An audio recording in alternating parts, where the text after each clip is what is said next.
Maravilha, paz de Cristo a todos. Deus abençoe. Privilégio poder retornar. Quanto tempo tem que eu tive aqui, meu amigo? 2 anos? Sentindo uma geladeira aí nesse negócio. 1 ano, tem certeza? Olha, estou sentindo uma geladeira aí, um freezer. Pastor Adriano, meu amigo, obrigado pelo carinho, tá? Sabe que eu lhe amo. Quando eu crescer, eu quero ser igual ao senhor, só que com cabelo. Depois eu te dou a receita. Minha voz, irmãos, continua a mesma, mas o cabelo... Deus abençoe, bom demais. Irmã Valdirene, minha amiga, bom rever a senhora, Deus abençoe. Deus abençoe todos os amigos aqui do altar. Privilégio poder estar com vocês aqui. Pregar no encerramento de uma festividade como essa é complicado, né? Depois de tanta gente boa que já passou por aqui, é complicado. Mas, com a graça de Deus, eu quero compartilhar uma palavra com vocês, tá bom? Por favor, carta aos Hebreus, capítulo 11.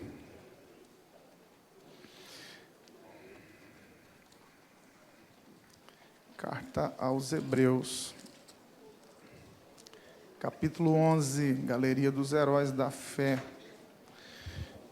Quando você achar Hebreus 11, acha o verso 22, por favor.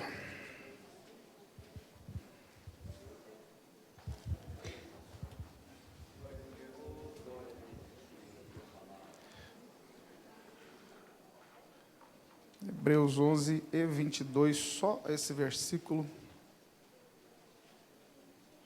Aleluia, glória a Deus.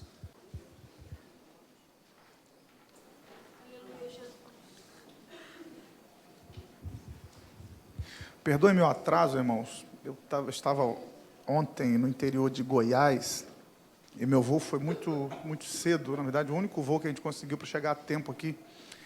E eu saí de lá, do hotel, era 2h30 da manhã, o voo era 4h20, então tinha que estar 3h20 no aeroporto. Conexão aqui em Guarulhos. Desci em Guarulhos, 8 horas da manhã, peguei um voo para o Rio, para pegar o carro e vir para cá. Estava aqui tão perto, né? Guerra, batalha. Aí cheguei em casa, era 10h30, tomei um café, dormi exato de 11 horas até meio-dia. Saímos de casa, era 12h30, mais ou menos. Eu e a Viviane, minha esposa. Aí chegamos aqui. O trânsito estava muito ruim aqui na entrada da Dutra, aqui, próxima à cidade. Aí chegamos aqui no hotel 6h15, o culto começava às 6h30. Aí até passar roupa, até fazer tudo, acabou que a gente atrasou. Mas vocês me conhecem, sabem que não é meu hábito atrasar. Da próxima vez, deixa uma cópia da chave da igreja comigo, que eu vou abrir a igreja. Está com o senhor, né? O senhor é fechamento, é parceiro. Vamos fechar esse negócio aí. Então me perdoe, tá? Por favor, não foi por desleixo, não. Realmente foi muito corrido hoje, o dia. Tá bom? Você achou em Hebreus 11, 22? Diga amém. Amém. Pela fé, José, próximo da morte, fez menção da saída dos filhos de Israel e deu ordem acerca dos seus ossos. Amém. Só isso aqui. Irmãos, vocês já me conhecem, sabem como é que eu gosto de ministrar? Então, preciso antes aqui, a nível de introdução, relembrar vocês aqui alguma coisa do contexto desse texto, da carta aos Hebreus, da importância do capítulo 11 na carta aos Hebreus, e o que esse trecho da história de José está fazendo aqui.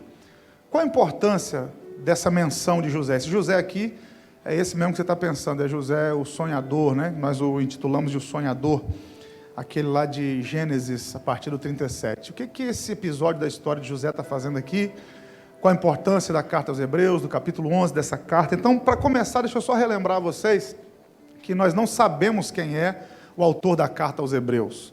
Em nenhum momento da carta, o autor, ele se menciona, ele faz automenção. Em nenhuma outra parte da Bíblia você vai encontrar algum trecho, algum texto, alguma coisa que dê uma indicação de quem seja o autor dessa carta. Entre mentes, se você analisar essa carta, você vai perceber que era alguém muito familiarizado com o culto judaico, porque ele cita coisas aqui que só alguém que tinha acesso poderia citar. Ele dá detalhes do templo aqui, que tinha que ser alguém que tinha por hábito frequentar o templo. Então a gente já tem uma dica aqui interessante. E qual o propósito dessa carta? Mesmo sem sabermos quem é o autor, ela tem um propósito. Essa carta ela é conhecida teologicamente, não é meu alvo aqui entrar nisso, mas ela é conhecida como a carta da superioridade de Cristo. ou a carta da supremacia. Por quê? Porque ele está endereçando essa carta aos judeus convertidos ao cristianismo. A igreja primitiva crescendo, no final do primeiro século, muitos judeus se convertiam ao cristianismo. E o que o escritor faz? Ele rediz essa carta, ele escreve essa carta, para quê? Para poder mostrar para esses judeus convertidos que a revelação de Cristo, aguça o ouvido para isso aqui, a pessoa de Cristo é superior a tudo aquilo que eles haviam aprendido na primeira aliança. Então esse é o objetivo da carta, mostrar a superioridade de Cristo, que a primeira aliança só apontava para Cristo. Esse é o intuito da carta. O termo Hebreus, eu acho importante falar isso aqui também, só a nível de informação, não que você não saiba, mas só para a gente relembrar, que o termo Hebreus já havia parado de ser usado desde que o reino do norte caiu na mão da Assíria. Hebreu vem de Éber, enviado do outro lado, tem a ver com o povo ter ido para o Egito, mas o termo Hebreus parou de ser usado. E por que o escritor escreve no primeiro século citando Hebreus? Porque ele está trazendo a memória do povo que eles são peregrinos. Ele está trazendo a memória do povo a história, porque não existe história sem povo e povo sem história. Então ele está lembrando a vocês que tem uma história. Ele está trazendo à memória do povo isso. Para vocês terem ideia como ele apresenta Cristo de forma superior, isso aqui é rapidinho, só para você entender o capítulo 11. Para você ver como que ele mostra Cristo sendo superior ao que eles haviam aprendido, depois você analisa com calma na sua casa. Capítulo 1 e capítulo 2 da carta aos Hebreus, o escritor mostra que Cristo é superior a qualquer profeta e a qualquer anjo. Os judeus têm uma estima enorme ainda hoje por profetas e anjos. E o escritor, no capítulo 1 e no capítulo 2, ele mostra que Jesus é superior a qualquer profeta e a qualquer anjo. No capítulo 3, ele mostra que Cristo é superior a Moisés. Isso aqui é uma revelação importante, porque nós também sabemos do apreço que os judeus ainda têm por Moisés, e lá naquele tempo ainda muito maior, de forma muito mais veemente. E no capítulo 3, o escritor mostra que Cristo é superior a Moisés. No capítulo 4, ele mostra que Cristo é um sacerdote superior a Arão, o primeiro sumo sacerdote, irmão de Moisés. Já que ele apresenta no capítulo 4 Jesus como um sacerdote superior, você vai lá para o capítulo 7, ele mostra que Cristo é de uma ordem sacerdotal superior de Melquisedeque. Isso aqui também é muito interessante, vale a pena você estudar sobre isso. Por quê? Porque para ser sacerdote você tinha que ser da tribo de Levi, do tronco de... E Jesus não é da tribo de Levi. Jesus da tribo de Judá, belemita, nasceu na cidade de Davi. Então como que Jesus pode ser o sumo sacerdote dos sumos sacerdotes? No capítulo 7 da carta aos Hebreus ele explica. É porque a ordem sacerdotal de onde Jesus vem não é de Arão, é superior de Melquisedeque, aquele sacerdote misterioso a quem Abraão entregou dízimo antes da lei. Então ele está mostrando que a origem sacerdotal de Jesus é muito superior do que a de Arão e do que a de Melquisedeque. Ele está mostrando a superioridade de Cristo. Você vai para o capítulo 8, isso aqui também é muito importante. Ele mostra que a aliança de Cristo com a igreja é superior à aliança de Deus com Israel. Isso aqui tem tudo a ver com a gente, é importante para nós sabermos isso. Por quê? Por que a aliança de Cristo com a igreja é superior à aliança de Deus com Israel? Porque a aliança de Deus com Israel incluía só um povo, só Israel. E a aliança de Cristo com a igreja é para todo aquele que crê. É uma aliança superior, muito superior. Aí no capítulo 9 ele fala sobre o quê? Ele fala sobre um santuário superior. Ele mostra que Cristo entrou num santuário superior. Até hoje, irmãos, eu estive o ano passado lá em Israel, em Jerusalém, e o que restou do muro oriental, hoje conhecido como Muro das Lamentações, ainda é venerado pelos judeus. Imagina naquele tempo, o apreço que eles tinham pelo templo, que foi destruído no ano 70 depois de Cristo, e o escritor mostra no capítulo 9, olha, Cristo entrou num santuário superior na eternidade. O que o escritor está ensinando para aquele povo? Não deixa o coração preso nesse templo aqui, não, porque esse aqui o homem destrói. Mas tem um templo superior na eternidade aguardando por vocês. No capítulo 10 ele fala sobre o quê? Ele fala que o sacrifício de Cristo é superior aos sacrifícios da primeira aliança. Todos os milhares e milhares e milhares de cordeiros que morreram na primeira aliança só apontavam para Jesus, o Cordeiro de Deus que tira o pecado do mundo. Como é que começa o capítulo 10 da carta aos Hebreus? Ele diz que as coisas do passado são sombras, eram sombras daquelas que estavam por vir. Então repare, quem está me ouvindo diga amém. Amém. Do capítulo 1 ao capítulo 10 ele está falando só de coisa superior. Aí no capítulo 12 ele fala da perseverança na fé, no capítulo 13 as instruções finais. Mas do capítulo 1 ao capítulo 10 ele está falando só de coisas superiores. Então o que ele vai apresentar para a gente no capítulo 11? Vai apresentar um princípio superior. Por quê, irmão? Porque não tem como eu entender de coisas superiores usando princípios inferiores. Para eu entender das coisas superiores de Deus, eu tenho que usar um princípio superior. É por isso que o mundo não entende coisas que a igreja entende. Por quê? Porque querem usar princípios inferiores para entender coisas superiores. Não tem jeito. E qual é o princípio superior que o escritor apresenta para a gente no capítulo 11? É o princípio da fé. A gente só entende a encarnação de Cristo, a revelação de Cristo, a pessoa de Cristo pela fé. Como que eu vou crer que uma virgem concebeu e deu à luz a um menino? Isso é só pela fé. Quem não tem fé não crê nisso.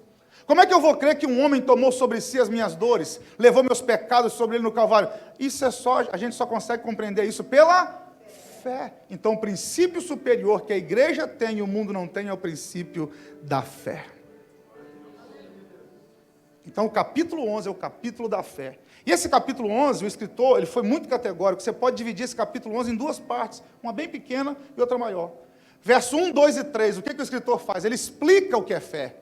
Porque não adianta falar sobre fé e não explicar o que é fé. Então, Hebreus 11, 1, todo mundo conhece, ele diz que a fé é o firme fundamento das coisas que se esperam. É a prova, é a certeza daquelas que a gente não vê. E aqui ele resumiu o que é fé. Repare, irmãos, que fé não é um sentimento. Ele diz que fé é um fundamento. Eu não preciso sentir para ter fé.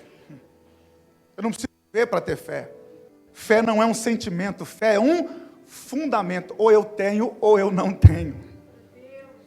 Fé é um fundamento da vida cristã. Isso aqui é extraordinário. Porque tem gente que espera sentir alguma coisa para crer em alguma coisa. Não. Eu não preciso sentir. Fé não é um sentimento, fé é um fundamento. Depois que ele explica o que é fé, o que ele vai fazer? Ele vai dar exemplos de fé. E é onde a história de José vai entrar. Ele começa dando exemplos de fé, rapidinho aqui, só sintetizando. Ele começa falando da fé de Abel. Que Abel teve fé para dar uma oferta excelente a Deus, o seu melhor. O que a gente aprende com a fé de Abel? Que a fé genuína me ensina a dar o meu melhor para Deus. Por que tem gente que não dá o melhor para Deus? Porque não tem fé para isso. Se tivesse fé para isso, dava o melhor para Deus. Mas ele não tem fé que se der o melhor, Deus vai suprir. Então a falta de fé me faz reter o meu melhor. Eu não dou o meu melhor para Deus. Isso é por quê? Falta de fé. Porque quem tem fé como Abel, entrega o melhor para Deus. É o que a fé de Abel nos ensina. Depois que ele fala da fé de Abel, ele vai falar da fé de Enoque. Enoque teve fé para caminhar com Deus, a ponto de Deus o tomar para si. Irmão, aguça o seu ouvido para isso aqui. Lembra daquela canção, um pouco mais antiga, que a gente cantava? Não tão antiga assim, porque eu lembro dela. Se fosse muito antiga, eu não lembrava. Nós servimos a um Deus invisível, mas real. É a fé de Enoque. É você ter intimidade com Deus, caminhar com Deus, andar com Deus, falar com Deus, que você não vê, mas pela fé você sabe que Ele existe. Eu não estou vendo Jesus aqui essa noite. Eu não estou vendo Deus Pai aqui essa noite. Eu não estou vendo o Espírito Santo aqui essa noite, mas pela fé eu sei que eles estão aqui recebendo o nosso culto. É a fé de Enoque, é ter aliança com Deus que você não vê. É a fé de Enoque. Depois que ele fala da fé de Enoque, ele vai falar da fé de Noé. Vai falar da fé de Noé. E o que a fé de Noé nos ensina? Vamos lá, irmãos. Noé construiu um barco gigante, sem nunca ter visto chuva nem dilúvio. O que a fé de Noé ensina para a gente? A fé de Noé nos ensina a trabalhar para Deus independente do resultado. 2 aleluia, um amém, um glória a Deus. Vou repetir. A fé de Noé nos ensina a trabalhar para Deus independente do resultado. Eu não estou vendo nada, mas se Deus mandou fazer, eu faço o que vai dar certo. É a fé de Noé. Depois que ele fala da fé de Noé, aí ele está falando de patriarcas, né? Ele fala da fé de Enoque, ele fala da fé de Noé, aí ele vai falar do pai da fé. E quem é o pai da fé? Já que ele é o pai da fé, então ele merece um espaço maior no capítulo 11. O que o escritor faz? Dedica 11 versículos dentro do capítulo 11 para o pai da fé. E ele vai dar ênfase a qual episódio? Vai dar ênfase a Gênesis 22. Quando Abraão está subindo Moriá com Isaac. Isaac olha para o pai e diz: pai, estou vendo aqui a lenha, estou vendo o cutelo, estou vendo até o fogo. Mas me tira uma dúvida, cadê o cordeiro? Aí Abraão, pela fé, diz: meu filho, Deus proverá para si o cordeiro. Posso abrir um parênteses aqui, pastor? Repare, depois você lê Gênesis 22, 8. Abraão não disse assim: Deus proverá para si um cordeiro. Deus proverá para si o cordeiro. O artigo é definido, o cordeiro, não é um cordeiro, não é qualquer cordeiro. Abraão diz: meu filho, Deus proverá para si o cordeiro. Abraão sobe Moriá, Isaac está no altar. Abraão levanta o cutelo. Quando Abraão vai executar o garoto, o anjo brada do céu: Abraão não precisa sacrificar seu filho. Você já provou que teme a Deus. Aí, irmão, 22, 13, se eu não me engano, do Gênesis. Abraão olha para trás, tem um carneiro preso pelos chifres. Eu preciso abrir um parênteses aqui, porque essa revelação é interessante demais. Me ajuda, vamos lá. No pé do monte, Abraão falou que Deus ia prover o cordeiro. Mas no alto do monte não apareceu um cordeiro, apareceu um carneiro. Qual a diferença do cordeiro do pé do monte para o carneiro do alto do monte? Para começar, a maioria que sabe, cordeiro é uma coisa, carneiro é outra. A diferença está na idade. Cordeiro não tem chifre, carneiro tem. Abraão falou que Deus ia prover o cordeiro, mas apareceu um carneiro. Qual a diferença do cordeiro que Abraão viu para o carneiro que apareceu? Jesus vai explicar isso lá no Evangelho de João, no capítulo 8, se eu não me engano, no verso 56. Jesus diz assim: Abraão exultou ver o meu dia e viu, e se alegrou. Quando é que Abraão viu os dias de Jesus? Lá no pé do monte. Aquele cordeiro que Abraão viu no pé do monte, não era o carneiro que apareceu no alto do monte, era Jesus. Qual a diferença entre o cordeiro do pé do monte para o carneiro do alto do monte? Aguça o ouvido. Aquele carneiro que apareceu no alto do monte, preso pelos chifres, morreu só para salvar Isaac. E o cordeiro do pé do monte morreu para salvar todos nós aqui essa noite. É diferente. Se nós dependêssemos daquele carneiro, ninguém estava aqui hoje. Mas nós não dependemos do carneiro do alto do monte, é do cordeiro que Abraão viu no pé do monte. E por que Deus achou por bem mostrar o cordeiro para Abraão? Escute isso aqui, irmão. Porque Deus pediu para Abraão entregar o quê? O filho. Aí Deus diz: Abraão, o que eu estou pedindo para você fazer, eu já fiz antes da fundação do mundo. Abraão, estou te pedindo para entregar seu filho, que eu já entreguei o meu. Eu não sou hipócrita, Abraão. Eu estou te pedindo porque eu já fiz isso. Depois que ele fala da fé de Abraão, ele fala da fé de Isaac. Que Isaac teve fé para abençoar seus filhos concernente às coisas futuras. Dos filhos de Isaac ele cita Jacó. Jacó também pela fé, antes de morrer, abençoou seus filhos. E entre os filhos de Jacó, fala de Isaac e de Jacó. Aí dos filhos de Jacó, ele escolhe José. Chegamos no verso 22. Então repare que ele está falando de coisas superiores, da fé, de um princípio superior. E José entra nessa categoria de homem que viveu por esse princípio superior chamado fé. É aqui que José entra. E o que é extremamente interessante nesse verso 22, irmão, é o exemplo que ele usa como fé. Por quê? Porque o escritor vai lá em Gênesis 50, 25. José morre aos 110 anos de idade no Egito. E antes de José morrer, José reúne a família e diz assim: Deus vai tirar vocês daqui do Egito. Está implícito no texto, não está explícito. Hebreus 11, 22, José, próximo da morte, fez menção da saída dos filhos de Israel. Não diz de onde, mas a gente sabe de onde é. De onde que José está dizendo que o povo vai sair? Do Egito, porque foi lá que José viveu. Então José está dizendo: olha, Deus vai tirar vocês daqui, tem uma promessa que vocês vão sair daqui. E eu tenho tanta fé nessa promessa que eu estou dando uma ordem: não me enterra no Egito, não. Eu tenho tanta fé que essa promessa vai cumprir, que meu enterro não vai ser aqui, não. Me enterra lá na terra da promessa. Espera aí, irmão, o escritor poderia ter citado tanto exemplo de fé na vida de José. Ele poderia ter dito: ó, José pela fé sonhou, verdade. José pela fé suportou a cova, verdade. José pela fé suportou a tentação na casa de Potifar, verdade.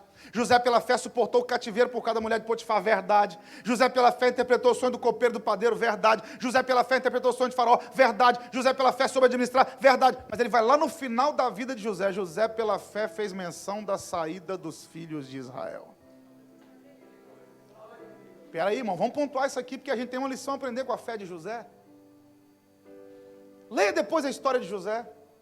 José é vendido para o Egito com 17 anos de idade, Gênesis 37, verso 2, se eu não me engano. Ele tem 17 anos de idade quando é vendido. Ele vai morrer aos 110. A conta é fácil de fazer, 110 menos 17. José passou 93 anos no Egito. E antes de morrer, José diz assim: não me deixem aqui, me levem para a terra que Deus prometeu. Vamos analisar isso aqui, irmão? Espera aí. José, entre os percalços que ele teve, as intempéries, as dificuldades, ele sempre foi honrado. com muita dificuldade, mas foi honrado. Foi vendido como escravo, mas quando chegou na casa de Potifar, o cara entregou tudo da casa para ele. Honra. Foi para o cativeiro, chegou lá, o que o carcereiro fez? Entregou a chave da cadeia para ele. Honra. Então José, com toda dificuldade, sempre foi honrado. Depois tornou-se o segundo homem do Egito. Mas antes de morrer, ele falou, não me deixa aqui não. Por quê? Porque José passou 93 anos no Egito, mas o Egito não passou um minuto dentro de José. As honrarias do Egito nunca enveredaram José por outros caminhos, a não ser o caminho da fé. Eu preciso dizer isso aqui para alguém essa noite. Toda a honra que você tem desfrutado aqui na terra, não há de se comparar com aquilo que Deus tem reservado para a sua vida na eternidade. Não se deixe enveredar-se pelas honras do Egito. Deus tem coisa maior reservada para você. Agora vamos continuar pontuando isso aqui, irmão? Peraí. José diz o seguinte, Deus vai levar vocês para uma terra melhor. Leia depois Gênesis 50 a partir do 25. Agora me ajuda. José está citando uma promessa. Qual era a promessa? Que Deus ia conduzir o povo para Canaã. Essa é a promessa, amém? Agora tem um detalhe, José está citando uma promessa que ele não ouviu. Leia a história de José. Você vai em Gênesis 37, aí você pula o 38, que 38 fala da história de Judá e Tamar. Você volta no 39, vai até os 50. São 12 capítulos, 13 capítulos na verdade, contando com a história de José. Em nenhum momento da vida de José, Deus apareceu para ele e falou assim, vou tirar sua descendência daqui. Deus nunca disse isso para José. Sabe para quem que Deus disse isso? Para o bisavô de José, Abraão, lá em Gênesis 15. Foi Abraão quem ouviu. Sua quarta geração vai para o Egito, mas eu vou arrancar eles de lá e trazer para essa terra, porque eu dei essa terra para vocês. Então José não ouviu a promessa, quem ouviu foi o bisavô dele, Abraão. Só que Abraão contou para Isaac. Isaac contou para Jacó. Jacó contou para José. José falou, eu não ouvi, mas se Deus falou, eu creio, vai acontecer. Tem gente aqui que não ouviu a promessa, quem ouviu foi sua mãe, quem ouviu foi sua avó, quem ouviu foi seu pai, quem ouviu foi seu avô, mas pela fé você crê que se Deus falou, vai acontecer. Eu creio num Deus geracional, cuja promessa se estende. Eu vivo coisas hoje, irmão, que não fui eu quem ouviu, foi minha mãe, foi meu pai quem ouviu, mas a promessa está acontecendo. Mas isso a gente só entende pela fé. Vamos continuar entendendo a fé de José? José está citando uma promessa que ele não ouviu. Agora vamos entender isso aqui.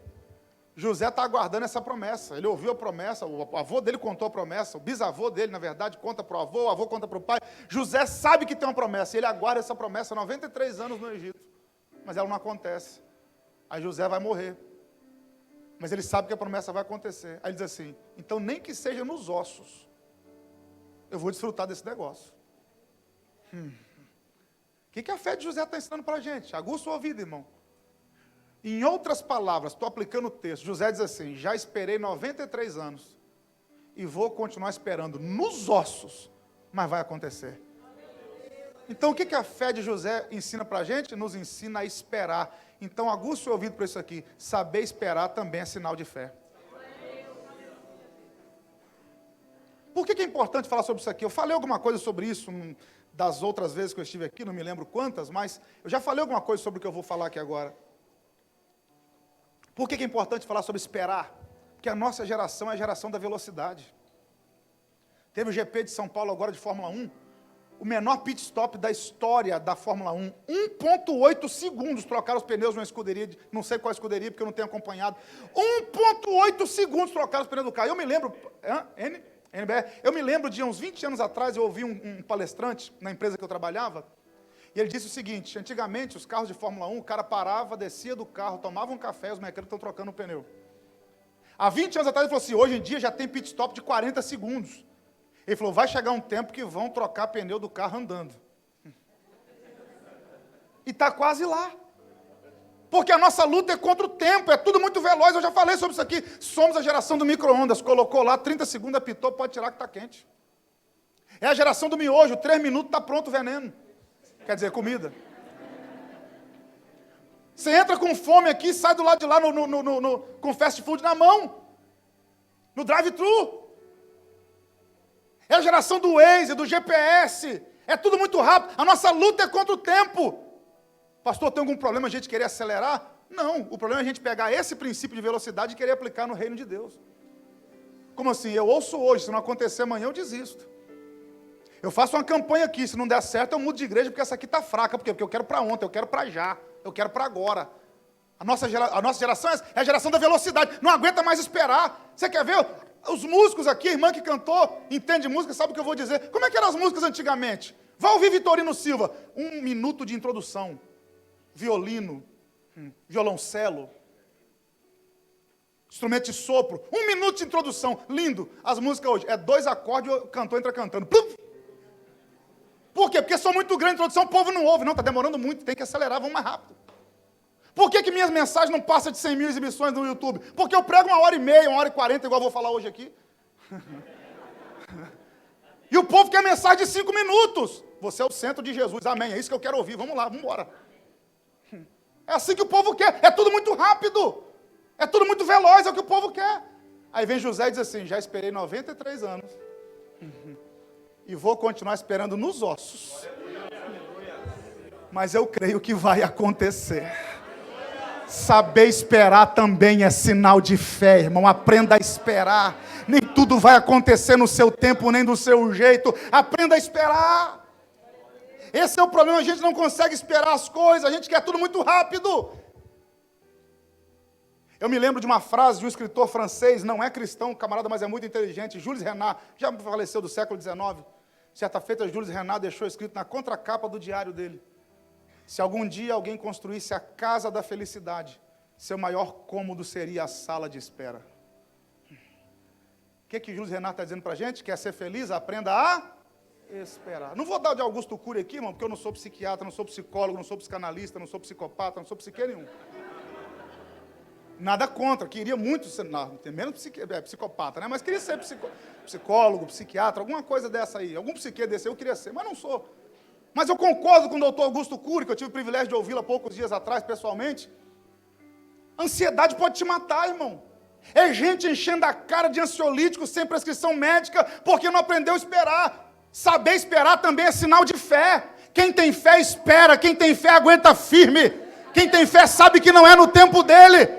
Eu quero te incentivar essa noite a viver nesse princípio superior chamado fé. Aprenda a esperar. No tempo de Deus as coisas vão acontecer. Espera mais um pouquinho.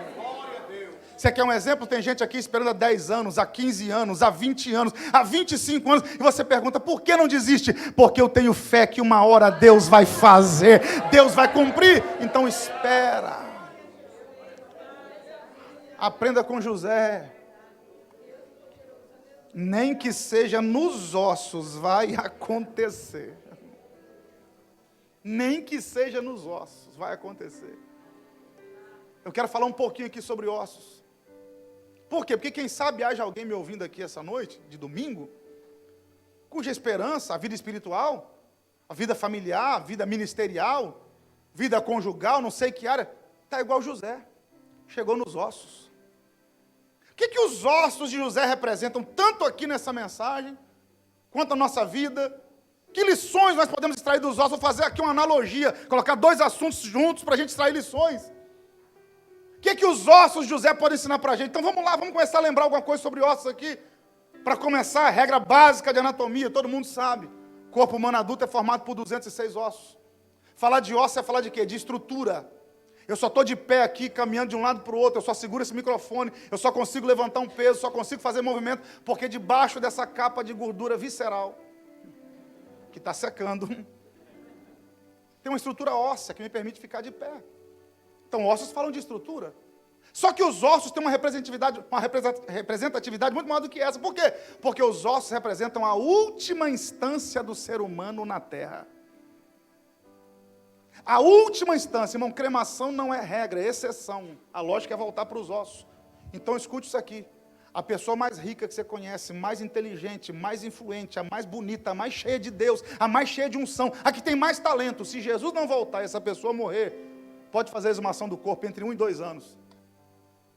O mais rico, o mais inteligente, o mais ungido, o mais próspero, o mais bonito. Só vão sobrar ossos. Então o que os ossos representam aqui? A última instância do ser humano na terra. E quem sabe haja pessoas me ouvindo aqui dizendo, pastor, tal área da minha vida chegou nos ossos. É a última instância. É o último momento. É o último cartucho que eu estou queimando. Chegou nos ossos. Irmãos, os ossos têm duas facetas também, duas representatividades que eu acho interessante demais. Por quê? Porque os ossos estão aqui me dando vida. Só que todo mundo aqui sabe o que eu vou dizer.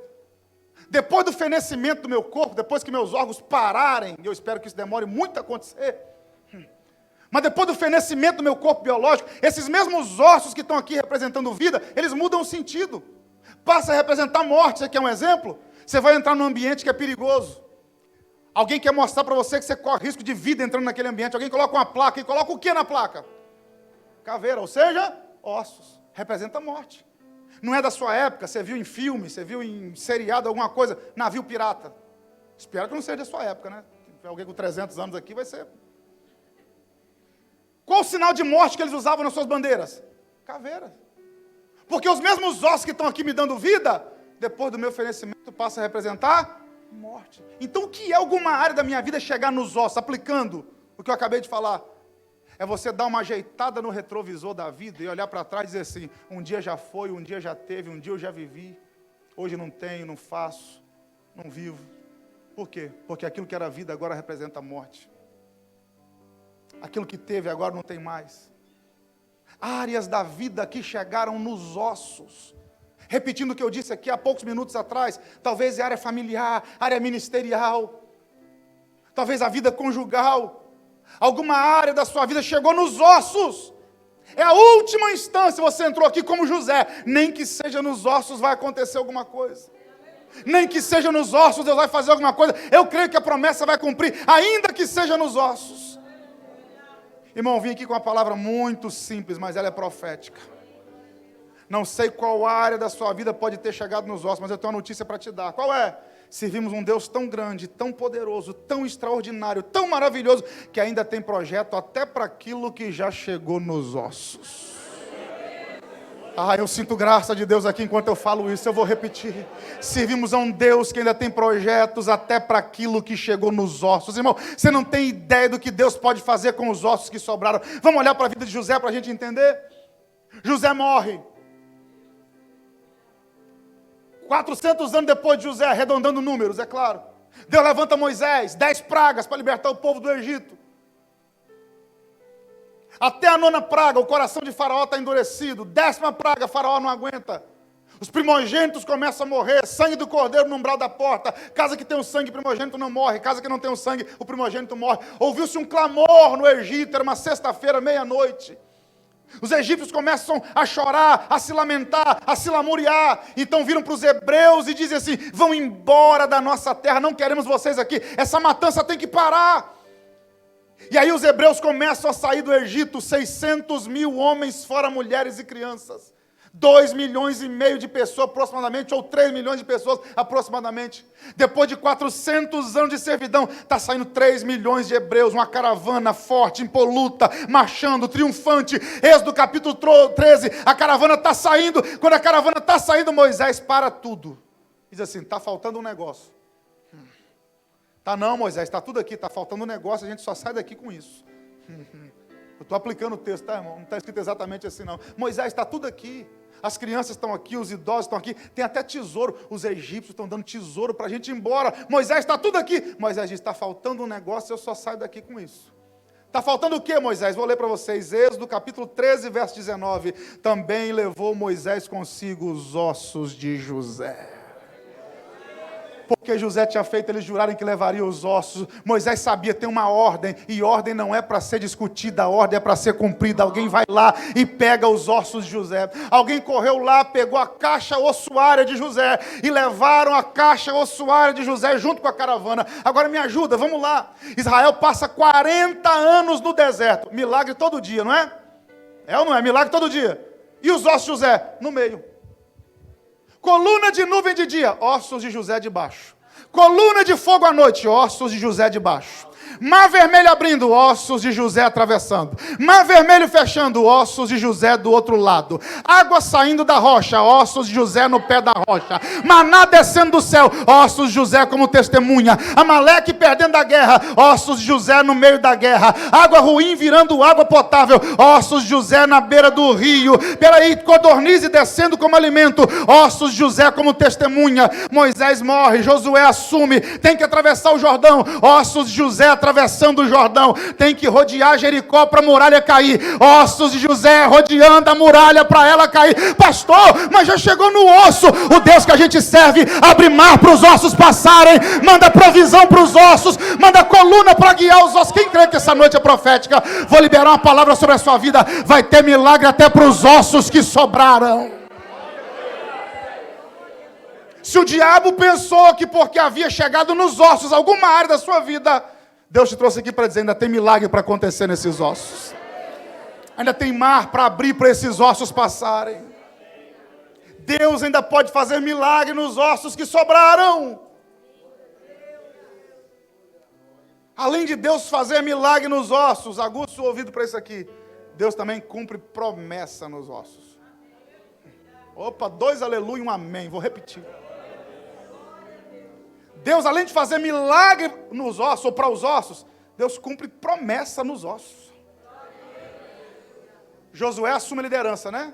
Aí conduz o povo até Canaã. Final do livro de Josué, Josué vai dividir a terra. Qual era a promessa feita a Abraão, Gênesis 15? Vocês vão tomar posse da terra, a promessa é essa, tomar posse da terra. Aí Josué começa a dividir a terra, quando chega na cidade de Siquém, Josué capítulo 24, Josué diz assim, cidade de Siquém, ninguém toma posse. Por que, Josué? Vou enterrar um negócio aí. Peraí, Josué, Siquém é uma cidade extraordinária. Leia depois, irmão, Gênesis 33, a partir do 18. Jacó comprou a cidade de Siquém por 100 peças de prata. Siquém é a mesma Sicar do Novo Testamento. João capítulo 4, Jesus entra em Samaria e vai à cidade de Sicar e se assenta no poço. Sicar está no grego, Siquém está no hebraico, mas é a mesma cidade, João 4. Siquém era tão importante que até Jesus passou por lá. Aí Josué diz, ninguém toma posse de Siquém. Por quê? Vou enterrar um negócio aí. Vai enterrar o que aí, Josué? Vou ler para vocês. Josué, capítulo 24, verso 32. Os ossos de José, que os filhos de Israel trouxeram do Egito, enterraram-nos em Siquém. Se alguém pensou que a promessa não ia cumprir porque está nos ossos, recebe essa palavra profética. Nem que seja nos ossos, a promessa cumpre. Nem que seja na última instância, mas Deus cumpre a promessa que Ele fez. Deus tem milagre para os ossos. Deus cumpre promessa nos ossos. Tem algo mais interessante ainda. Por quê? Porque José vai caminhar junto do povo 40 anos até sair do Egito e chegar em Canaã. Só que ele está nos ossos. Me ajuda, irmão, por favor. Sem querer ser chato, me ajuda aí. Quem está nos ossos faz esse caminho andando? Está nos ossos, como é que ele fez? Carregado. Está nos ossos, só pode ser carregado. Por quê, irmão? Porque quando a gente está no osso, e nós brasileiros temos até um adágio, né? Quando o negócio está difícil, a gente diz o quê? Está osso. E quando está no osso, irmão, você não tem força para caminhar, você não tem força para fazer nada. Está no osso, não tem mais força, representa fraqueza. Mas quando José estava no osso, apareceu alguém para carregar a caixa e conduzi-lo até a terra da promessa. Deus sempre envia alguém para ajudar a carregar os ossos que sobraram. Eu já disse isso aqui em outras ministrações, só vou repetir. Quando Deus quer nos prosperar, Deus nos dá coisas. É diferente. Quando Deus quer nos prosperar, Deus dá carro, Deus dá casa, Deus dá emprego, aí Deus quer te prosperar. Agora, quando Deus quer mudar a sua história, Deus não dá coisas, Deus envia pessoas. Deus envia alguém para agarrar o osso contigo e dizer, não vai ficar para trás não, vamos comigo, eu vou te ajudar, vai chegar lá, nem que seja nos ossos, mas para trás você não fica. Quem crê que essa noite é profética? Vou liberar uma palavra, aquele projeto que estava nos ossos, aquele sonho que estava nos ossos, Deus está dizendo, vou enviar alguém para te ajudar a carregar esses ossos, mas para trás não vai ficar. Deus sempre envia alguém para ajudar a carregar os ossos. E tem mais, vou afundar o prego, vamos lá. Tem gente que tem 2 tipos de pessoas me ouvindo aqui essa noite. Alguns entraram aqui carregando ossos. Outros entraram aqui carregados, igual os ossos. Gente que entrou carregando ossos. Todo mundo mandou você desistir desse projeto, desse casamento. Mandou você desistir. Mas você agarrou e falou, não abro mão, vai ter milagre, eu acredito, vai junto. Já tem gente que nem aqui queria estar. Mas apareceu alguém que acredita em você e falou, vamos comigo, porque eu creio que tem milagre para o que sobrou da sua vida. Deus tem milagre para os ossos. Deus cumpre promessa nos ossos. Deus envia alguém para carregar os ossos. Irmão, vou continuar falando de ossos, vou mudar só o personagem, mas você vai entender onde eu quero chegar. Vou só mudar o personagem, vou continuar falando de ossos.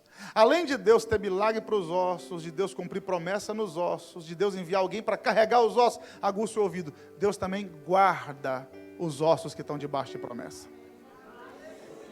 Por quê? Porque o osso fala de fragilidade. E é muito comum o diabo ver alguma área da nossa vida nos ossos e dizer assim, está no osso, eu vou quebrar. Está no osso, vou despedaçar. Está no osso, vou colocar um ponto final. Só que ossos que estão debaixo de promessa, Deus guarda. Onde é que está isso? João capítulo 19, a partir do 31. A partir do 31, depois você lê com calma. Os outros evangelistas também falam sobre isso. Às 3 horas da tarde, Jesus dá o brado. Tetelestai. Está consumado. Entregou o Espírito ao Pai. Alguém vai até Pilatos, governador de Roma na Judéia, e diz assim, Pilatos, Jesus já morreu, temos que tirar ele da cruz. Aí Pilatos se espanta, uai, Jesus já morreu? Por que Pilatos fica espantado com o fato de Jesus já ter morrido depois de 6 horas na cruz? Isso aqui também não é nenhuma novidade, várias pessoas já devem ter falado isso aqui para vocês, incluindo o vosso pastor. A cruz não era um instrumento letal. A cruz não foi projetada para matar. A cruz foi projetada para torturar, para aumentar o sofrimento até a morte. A cruz não foi projetada para matar, não. A cruz foi projetada para prolongar o sofrimento até a morte. Como é que funcionava na cruz? Açoitava-se o que ia ser crucificado, depois amarrava-se ou pregava na cruz. Há relatos de pessoas que foram amarradas, não pregadas, e deixava a pessoa exposta ao tempo, aos insetos, às aves, com fome, com sede, até a morte. Quem foi que começou esse processo de crucificação? Foram os medo-persas, ou os persas, na verdade. Começaram a crucificar pessoas. Por quê? Porque os persas cultuavam uma divindade chamada Arsmud. E dentro da cultura persa, da religião persa, Arsmud era o deus da terra. Então, para eles, a terra era santa. Então, um criminoso não merecia morrer em contato com a terra. O que eles faziam? Penduravam no madeiro, que o criminoso não merecia o contato com a terra, porque a terra era santa. No caso de Jesus, foi o contrário. Não era ele que não merecia a terra, era a terra que não merecia ele. Os egípcios usaram, os romanos usaram. Então, como é que funcionava? Como é que a pessoa morria na cruz? Na cruz não se morria pela dor dos cravos. Na cruz não se morria pela dor dos espinhos, os que eram coroados com espinhos. Não. Na cruz se morria por asfixia. Amarrava-se a pessoa na cruz, ou então pregava-se, como no caso de Jesus. Tenta ficar na mesma posição o tempo inteiro, você não vai conseguir. Então, quando o camarada está crucificado, o corpo começa a pender. E quando o corpo começa a pender, o sistema respiratório é comprometido. Pulmão, diafragma começa a ser comprimido pelos ossos da costela. E a pessoa vai perdendo fôlego. Então, como é que o cara faz para respirar? Faz uma força descomunal com as pernas para poder respirar. O corpo vai pendendo, o oxigênio vai acabando, o cérebro vai parando de oxigenar, faz esforço com as pernas, volta a respirar. E a gente ficava nesse processo horas e horas e horas e dias e dias e dias. Sêneca, que foi tutor de Nero, filósofo, Sêneca, nos seus livros ele fala de pessoas que chegaram a ficar 6 dias na cruz. Flávio Joséfo não é base doutrinária para a igreja. História dos Hebreus não é base doutrinária, mas é fonte de informação, fonte histórica. E Joséfo cita que no ano 70, quando Tito foi invadir Jerusalém, crucificou 500 judeus do lado de fora da cidade, e alguns ficaram uma semana na cruz. E os parentes vendo a pessoa crucificada. Por isso que Pilatos falou, já morreu? Porque não era comum morrer tão cedo na cruz. Mas por que Jesus entregou o Espírito ao Pai? Porque na cruz se morria por asfixia. E Jesus é o Cordeiro. E está lá em Levítico. Deus não aceita sacrifício por asfixia. Se Jesus morresse sem ar, eu e você não estaríamos aqui hoje. Então, antes do ar acabar, ele falou, na sua mão eu entrego o meu Espírito. Foi ele quem disse, a minha vida ninguém tira. Eu a dou e tomo de volta a hora que eu quiser. Se ele quisesse, ele estaria lá até hoje. Porque não foi a morte que levou ele, ele que decidiu se entregar para a morte. Entrega o Espírito ao Pai. A notícia chega para Pilatos.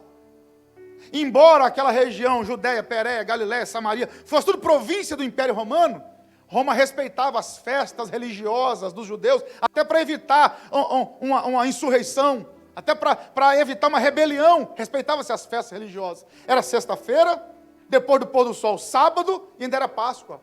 Não podia ficar ninguém crucificado depois do pôr do sol. Aí o que Pilatos faz? Chama a guarda pretoriana, chama os soldados e diz o seguinte: aplica o golpe de misericórdia nos que estão na cruz. Por quê? Porque o ladrão da direita e da esquerda estava vivo ainda.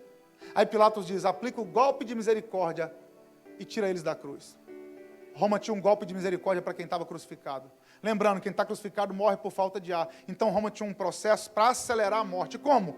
Era um processo chamado crurifrágium. O que é o crurifrágium? Quebrava-se as pernas do crucificado. Que o cara não tinha mais força para fazer isso e morria sem ar. Outra coisa, cuidado, porque Hollywood pode ter te enganado. A gente vê os filmes de Jesus e o soldado vem com uma lança e Jesus está a quase 3 metros de altura do chão. Não. Quando você for a Israel, muito em breve você vai ver. 2 receberam, amém. Vou dar mais uma chance. Quando você for a Israel, muito em breve você vai ver. Tinha gente que era crucificada em árvores, a poucos centímetros do chão. Por quê? Porque em Israel, naquela região, não se tem madeira nesse nível, nesse porte. Leia Esdras, na reconstrução do templo. Mandaram buscar cedro no Líbano para reconstruir o templo. Aí o dinheiro acabou, tiveram que parar a obra. Porque Israel não tem madeira. A madeira mais comum em Israel é a oliveira, e não se pode cortar a oliveira. Deus proibiu cortar a oliveira. E até hoje eles respeitam isso. Então não se arrumava uma escora de 5, 6 metros, pagar caro numa escora de madeira boa para crucificar um ladrão. Não tem isso. Então como é que funciona o mecanismo da crucificação? A escora que mantinha a cruz, ela tinha que ter 1/3 para baixo e 2/3 para cima. Então pega uma madeira de 3 metros, 2/3 para cima, 1/3 para baixo, 1 metro para baixo, 2 metros para cima. Desconta o tamanho do crucificado, 1,70 m, 1,80 m, que é a média de altura daquele povo. Vai sobrar 20, 30 centímetros, 40 centímetros no máximo do chão, era a altura. Por que isso é importante? Porque você vai ver nos filmes, quebrando a canela dos ladrões, quebrando o joelho, mas não, o golpe era no fêmur. Para que ficasse pior ainda, que é um dos ossos mais difíceis de ser restaurado. Um dos ossos mais importantes do corpo é o fêmur. Quebrava-se no fêmur para aumentar a tortura.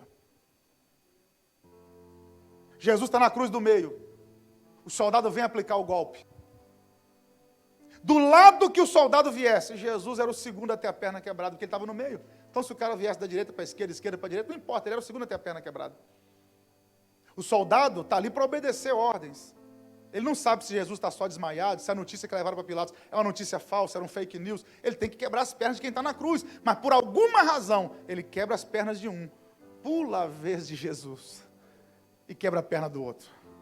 E quando chega a vez de Jesus, ele não quebra a perna. Ele pega uma lança, enfia do seu lado e sai sangue e água. Sangue, perdão. Água, purificação. É o poder do Evangelho. Perdoa e purifica os nossos pecados. Porque perdão sem purificação, a mancha continua. Eu posso perdoar alguém e a mancha continuar, mas o perdão, o sangue perdoa e a água limpa. Deus olha para você e não vê mais mancha alguma na sua vida.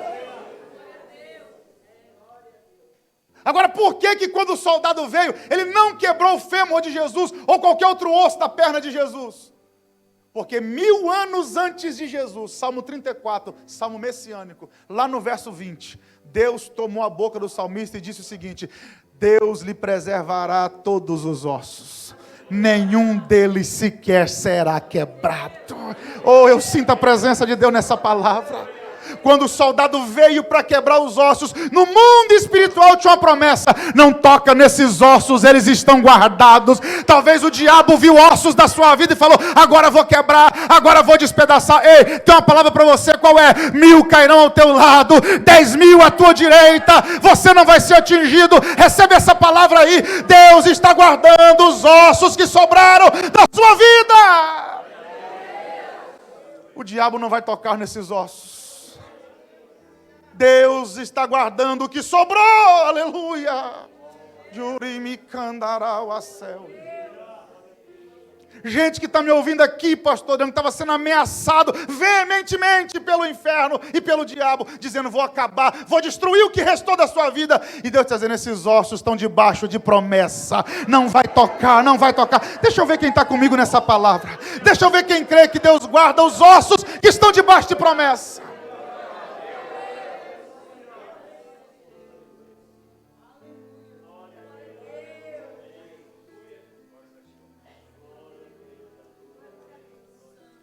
Deus tem milagre para os ossos.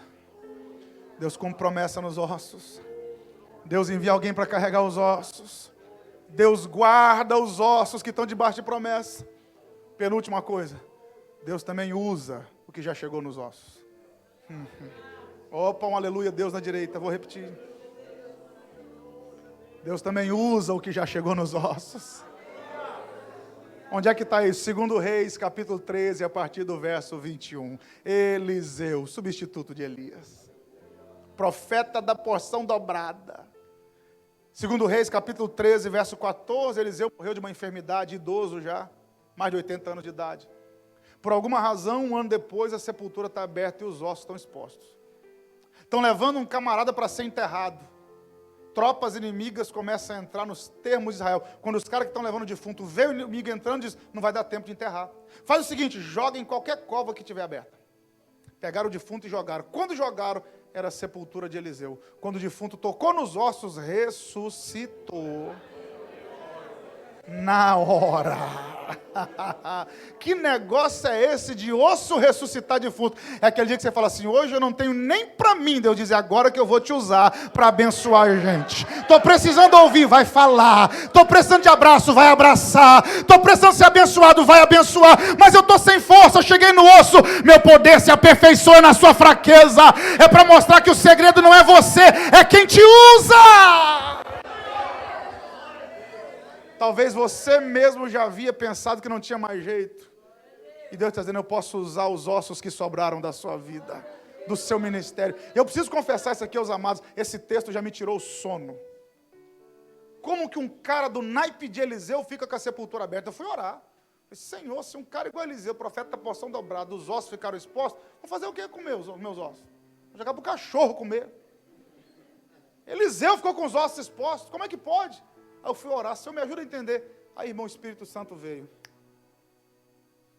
Meu filho, lembra de um profeta maior do que Eliseu? Qual o maior profeta que Israel já viu? Falei: Moisés, essa é fácil. O maior profeta, homem inigualável, não tem profeta igual Moisés. Aí Deus disse para mim: pois é. Quem foi que matou Moisés? Falei: foi o Senhor. E quem foi que enterrou Moisés? Falei: foi o Senhor também. O dia que Deus virou coveiro, enterrou Moisés. Está no final de Deuteronômio. Moisés está no alto do Monte Nebo. Deus diz: olha a terra, Moisés. Moisés, quando vê a terra, diz: posso entrar? Deus diz: não. O que eu faço? Morre. Moisés morreu. Aí Deus foi e enterrou Moisés. E até hoje ninguém achou o corpo. Deus enterrou tão bem enterrado, que até hoje ninguém achou o corpo de Moisés. Aí Deus falou comigo: é por isso que os ossos de Eliseu ficaram expostos. Eu falei: não entendi, eu não estou fazendo download, Senhor. O que tem a ver? Deus disse: sabe por que os ossos de Eliseu ficaram expostos? Por que eu enterrei Moisés? Porque o único que pode enterrar um profeta é quem deu o ministério para o profeta. Então, se os ossos estão expostos, é porque Deus ainda vai usar. Repetindo, usando nossos termos populares do Brasil, termina a festa, a gente diz o quê? Vamos para o enterro dos ossos. No mundo espiritual não tem enterro de ossos, só vai jogar terra em cima dos ossos quem fez a chamada, quem deu o sonho, quem deu o projeto. Se os ossos estão expostos, é porque Deus ainda vai usar esses ossos que sobraram. O diabo não vai enterrar sua chamada, o diabo não vai enterrar seus sonhos, o diabo não vai enterrar os projetos que Deus te deu. O único que pode enterrar os ossos é quem deu a chamada ao profeta. É quem fez a chamada ao profeta. Quem deu o ministério para o profeta. Se os ossos estão expostos, é porque Deus ainda vai usar. Deus tem milagre para os ossos. Deus cumpre promessa nos ossos. Deus envia alguém para carregar os ossos. Deus guarda os ossos. Deus usa os ossos, mas Deus também ressuscita os ossos. Se eu falasse de ossos aqui e não citasse Ezequiel 37, a mensagem ia ficar incompleta. Ezequiel capítulo 37, a partir do verso 1, o profeta diz: a mão do Senhor veio sobre mim e me levou até um vale, e o vale estava cheio de ossos. E Ezequiel dá um detalhe na visão: como é que os ossos estavam? Sequíssimos. Por que sequíssimos? Porque não tinha nem mais medula óssea. Todo mundo aqui sabe disso também, regra básica. Onde é que o sangue é produzido no nosso corpo? Não é no coração. O coração faz bombear o sangue pelo corpo. Os rins filtram o sangue.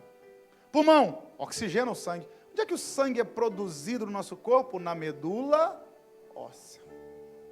Quando alguém entra no estado de leucemia, que o sangue não produz mais defesa, tem que se fazer um transplante de medula óssea. Vai na altura da cervical e tira um líquido meio amarelo esverdeado. É o tutano, é a medula óssea. E passa para a pessoa que precisa do transplante. E aí o sangue volta a produzir defesa. Já viu quando alguém fratura um osso, sente náuseas? Por quê? Eu já tive o desprazer de quebrar ossos. Quando você quebra um osso, por que você sente náuseas? Porque está tocando no lugar que o sangue nasce.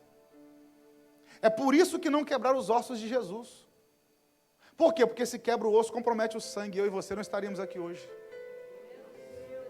Então, quando o soldado veio quebrar os ossos, além da promessa, Deus disse: não toca nesses ossos não, porque tem um sangue aí nesses ossos. Que no dia 8 de dezembro de 2019, lá em São José dos Campos, tem um povo que vai precisar desse sangue para ter vitória. Não toca nesses ossos. Os ossos que Ezequiel viu não tinha mais medula, estavam sequíssimos. Usando aqui um mineirês, não dava nem para fazer sabão. Acabou. Aí Deus diz: anda aí ao redor do vale, Ezequiel. Ezequiel andou ao redor do vale. Quando Ezequiel contemplou a visão, Deus disse para ele: filho do homem, porventura poderão reviver estes ossos? Todo mundo que sabe, irmão, isso não é literal, é uma visão. Ezequiel capítulo 37, verso 11. O próprio Deus diz: esses ossos são toda a casa de Israel. Eles dizem: a esperança foi cortada. Secaram-se nossos ossos. Era a condição política e espiritual da nação de Israel. Aqueles ossos secos, sequíssimos. E a gente, às vezes, irmão, não consegue dimensionar o impacto que essa visão teve na vida pessoal de Ezequiel. Por quê? Você tem que olhar o livro de Ezequiel a partir do capítulo 1 para você entender. Se eu não me engano, no verso 3 do capítulo 1, se não for o verso 3, é o verso 4, tem uma informação importante sobre a vida pessoal de Ezequiel. O texto diz que Ezequiel era filho do sacerdote Buzi. Que diferença faz isso? Lembrando a introdução da mensagem. Ninguém escolhia ser sacerdote. Sacerdócio era hereditário e vitalício. Passava de pai para filho. O cara nascia sacerdote, tinha que ser da tribo de Levi, do tronco de Arão. Se o cara fosse da tribo de Levi e não fosse do tronco de Arão, podia ser levita, mas não podia ser sacerdote. Para ser sacerdote, tribo de Levi, tronco de Arão. E Ezequiel, por graça de Deus, nasceu numa família sacerdotal. Então, desde que Ezequiel se entende por gente, Ezequiel ouviu uma coisa só: você vai ser sacerdote. Foi criado para ser sacerdote. Só como que começa o livro do profeta Ezequiel? Ezequiel, capítulo 1, verso 1. No 30º ano, no 4º mês, no 5º dia, estando eu às margens do rio Quebar, eis que os céus se abriram e eu vi visões de Deus. 30º ano ali, irmão, não é o tempo do cativeiro. Leia o contexto depois. Quando Deus se manifesta ao profeta Ezequiel, que ainda não é profeta, Judá está no cativeiro entre 4 e 6 anos. 30º ano ali, irmão, é a idade de Ezequiel. Que diferença faz isso? Está lá em Números. O sacerdote começava o ministério com 30 anos. Por que Jesus começou com 30? Por que João Batista começou com 30? Que era a idade que o ministério começava. Então Ezequiel começa o livro dele dizendo o seguinte: quando eu fiz 30 anos, eu estava na margem do rio amassando barro. Quando era para eu estar entrando no santuário para exercer meu ministério, eu estou aqui como escravo. Só que, como eu disse agora há pouco, o único que enterra um ministério é quem deu o ministério. Deus vira para Ezequiel e diz, em outras palavras, né? Podem ter roubado o templo, mas não vão roubar a chamada. Você vai ser profeta. Podem não te reconhecer como sacerdote, mas eu vou te usar do mesmo jeito, você vai ser profeta. O que é que isso tem a ver com o vale de ossos secos? Se Ezequiel é profeta, mas ele nasceu para ser sacerdote, ele entende da questão sacerdotal. E está lá em Levítico, ossos de seres humanos é coisa imunda. O sacerdote não pode tocar. Aí já não é Bíblia, é cultura judaica. Dependendo do velório que o sacerdote fosse ministrar, a palavra fúnebre, ele tinha que ficar de um lado que o sol não projetasse a sombra dele sobre o corpo do defunto. Aí Deus pega Ezequiel e coloca num vale cheio de ossos. Imagina o impacto dessa visão para Ezequiel. Senhor, eu sou sacerdote. Isso aqui é coisa imunda. Imagina, irmão, o asco que esse profeta sentiu, o nojo que esse profeta sentiu, porque ele sabe que é coisa imunda. Escute o que eu vou lhe dizer aqui. Tem dias que Deus vai te levar a lugares que você não quer ir. Mas é para fazer o que Ele precisa. Tem dias que Deus vai te colocar em ambientes que você vai dizer o seguinte: o que eu vim fazer aqui? Aí Deus vai dizer: te trouxe para ressuscitar ossos, vou te usar nesse lugar. Quando Ezequiel contempla a visão, Deus diz assim: filho do homem, porventura poderão reviver esses ossos? E aí, irmão, eu tenho quase certeza que Ezequiel era crente dessa igreja aqui. Jardim das Indústrias, né? Assembleia de Deus, Jardim das Indústrias. Eu estou fazendo a exegese do texto, 95% de chance de estar certo. Por que eu sei que Ezequiel era membro dessa igreja? Porque Ezequiel era muito inteligente. Pegava as coisas rápido, você não precisa explicar muitas vezes, pega as coisas rápido. Deus disse assim: filho do homem, esses ossos podem reviver? Ele falou: o Senhor, quem sabe? Eu dar minha opinião diante do Criador do Universo? Eu pensava que não tinha gente nem para mim. Eu estou aqui hoje? Não, é o Senhor quem sabe. Aí Deus diz: gostei. Estou aplicando, tá, irmão? Estou aplicando. Gostei tanto, Ezequiel, da sua resposta, que eu vou te dar a senha para o milagre acontecer nos ossos. Qual é a senha, senhor? Anota aí, Ezequiel. 4 sílabas só. Profetizar.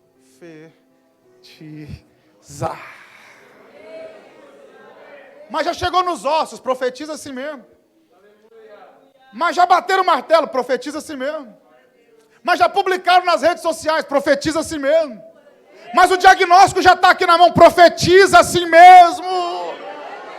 A carta já chegou, profetiza assim mesmo.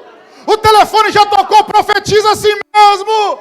Chegou nos ossos, profetize assim mesmo. Há milagre para os ossos, profetize. Deus pode trazer de volta a vida. Escute. O que eu vou profetizar, Senhor, para os ossos? Diz assim, ó: ossos secos, ouçam, ouvi, que é o mesmo que ouçam a palavra do Senhor. Isso aqui é extraordinário. Ezequiel, não dá uma de Elias, não. Segundo a minha palavra, os ossos vão rever. Não, esse negócio de segundo a minha palavra é mistério meu com Elias. Tu fica na sua, Ezequiel. Não profetiza a sua palavra para os ossos, não profetiza a minha. Mas por que eu não posso profetizar a minha palavra para os ossos, Senhor? Porque você está pregando para osso, Ezequiel, e osso não ouve. Você vai gritar o quanto você quiser, os ossos não vão acontecer, porque o osso não ouve. Como eu estou pregando para um povo muito inteligente, vocês sabem que os 3 menores ossos do nosso corpo compõem o nosso aparelho auricular. Os 3 menores ossos. O nome deles é até bem comum: martelo, bigorna e estribo. Só que você pode dissecar esses 3 ossos. Coloca numa mesa e grita. Eles compõem os ossos, mas não ouvem. Compõem o ouvido, mas não ouvem.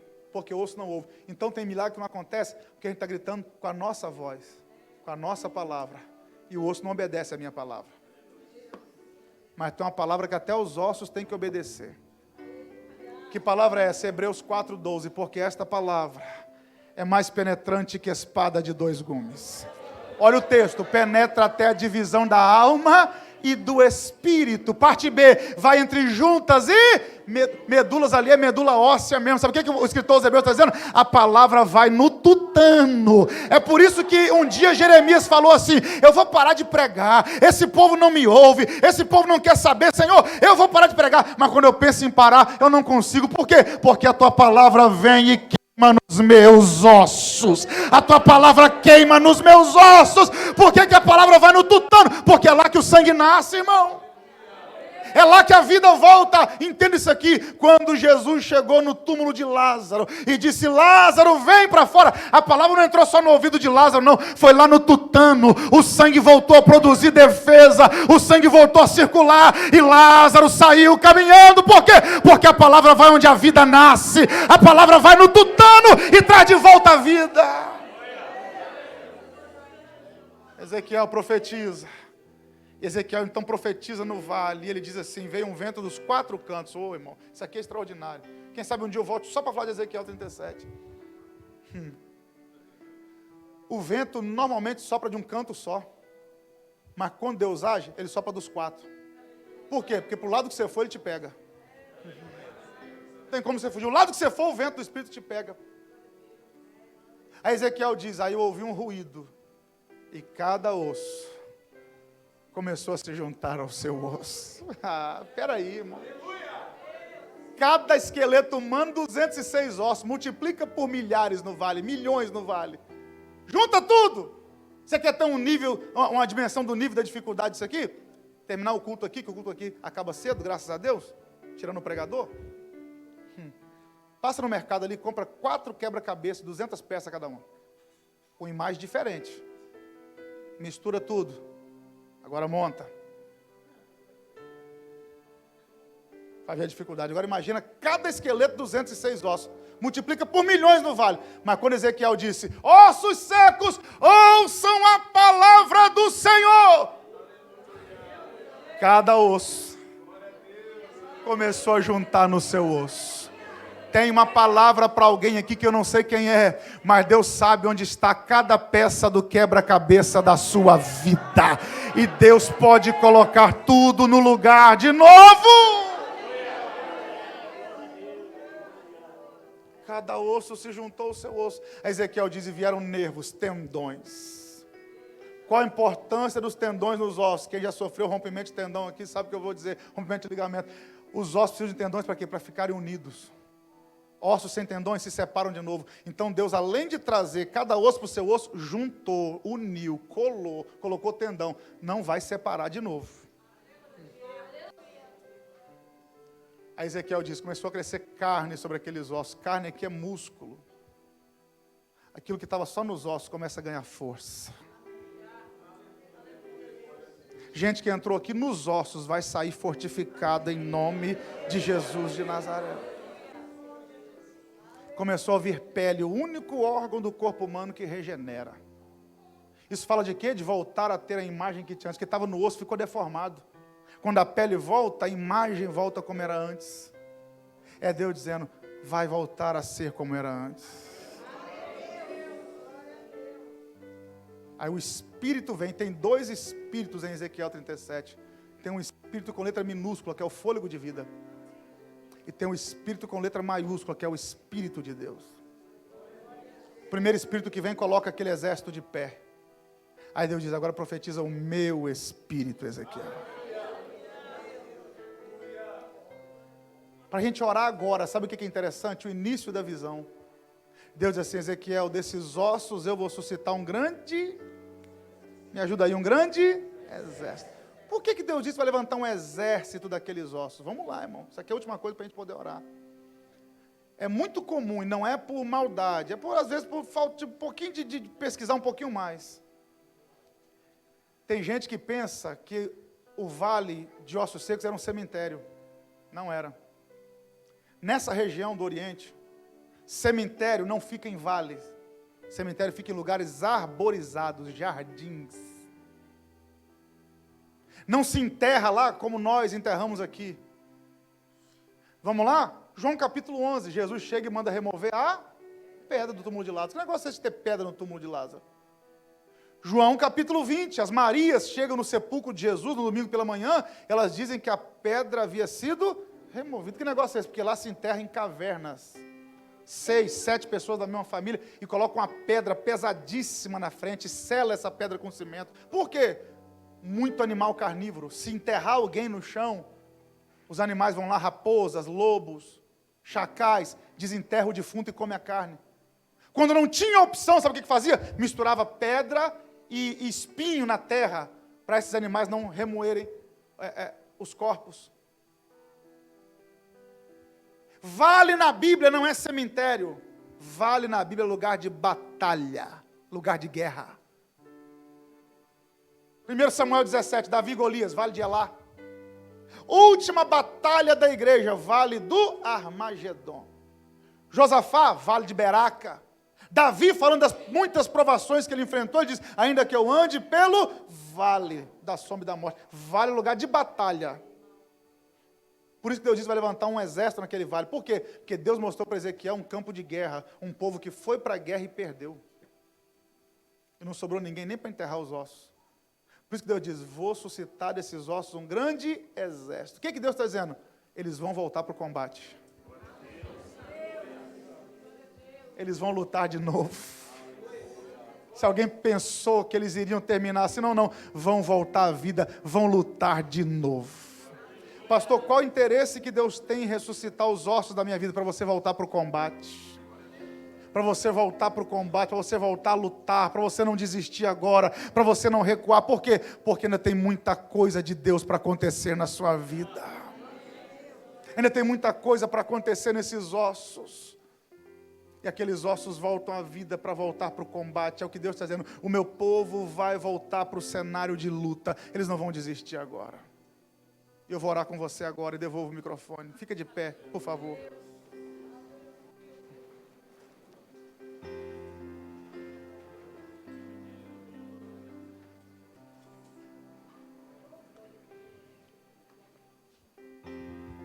Senhor, em nome de Jesus, nós oramos agora. O Senhor conhece áreas aqui de vidas que chegaram nos ossos. Gente que chegou aqui semelhante a José, depositando a esperança nos ossos. Gente que talvez ouviu palavras. Gente que ouviu aqui há poucos dias, acabou, não tem mais jeito, já era. Chegou nos ossos. E o Senhor nos fala essa noite, através da sua palavra, que Tu és o Deus que ainda tem milagre para os ossos que sobraram. Espírito Santo, eu declaro agora milagre nos ossos que sobraram. Deus, Tu és o Deus que cumpre promessa até nos ossos. Tu és o Deus que envia alguém para carregar os ossos. Senhor, envia alguém para ajudar esse Teu servo, essa Tua serva a continuar a jornada. Deus, Tu és aquele que guarda os ossos. Eu quero declarar, em nome de Jesus, o diabo não vai tocar nesses ossos que sobraram. O inferno não vai quebrar esses ossos. Por quê? Porque eles estão debaixo de promessa. Ah, Deus, eu declaro em nome de Jesus, haverá vida nesses ossos novamente. Talvez pessoas que entraram aqui pensando em desistir em alguma área da vida. Talvez não é na área da fé, não é na área ministerial, mas está pensando em desistir de alguma coisa. E o Senhor trouxe o seu filho, a sua filha aqui para dizer, não, você vai voltar para o combate, você vai voltar a lutar, você não vai desistir agora, você não vai recuar agora. Ah, Espírito Santo, sopra sobre o vale e traz de volta à vida os ossos. Deus, gente aqui será surpreendida, porque o ano não vai terminar do jeito que começou, não. Tu és o Deus que dá vida aos ossos no vale. Tu és o Deus que dá vida aos ossos que sobraram. Ah, Senhor, em nome de Jesus, a Tua palavra vai onde a nossa não pode ir. Então que a Tua palavra produza o efeito nos ossos essa noite. Talvez haja gente aqui que literalmente precise de um milagre nos ossos. Ah, que a Tua palavra produza o efeito de vitória. Ah, em nome de Jesus eu declaro agora, a palavra entra e queima nos ossos e traz de volta a vida. A palavra traz de volta a vida. A palavra traz de volta a vida. Receba vida nos ossos novamente. Quem pode me ajudar a adorá-lo aqui essa noite? Churimicandarau a céu. Alarabarachuricandaracia. Deus, que haja milagre nos ossos. Que haja restauração, que haja restituição em nome de Jesus. Ah, Deus, eu concordo com essa palavra. Eu concordo com essa palavra. Tem gente aqui já profetizando sobre os ossos. Gente profetizando situações que pareciam insolúveis aos seus olhos. Deus, nós declaramos vida sobre esses ossos. Haverá vida sobre esses ossos. Eu concordo com essa palavra. Eu a declaro profética. Que assim seja em nome de Jesus. Amém e amém.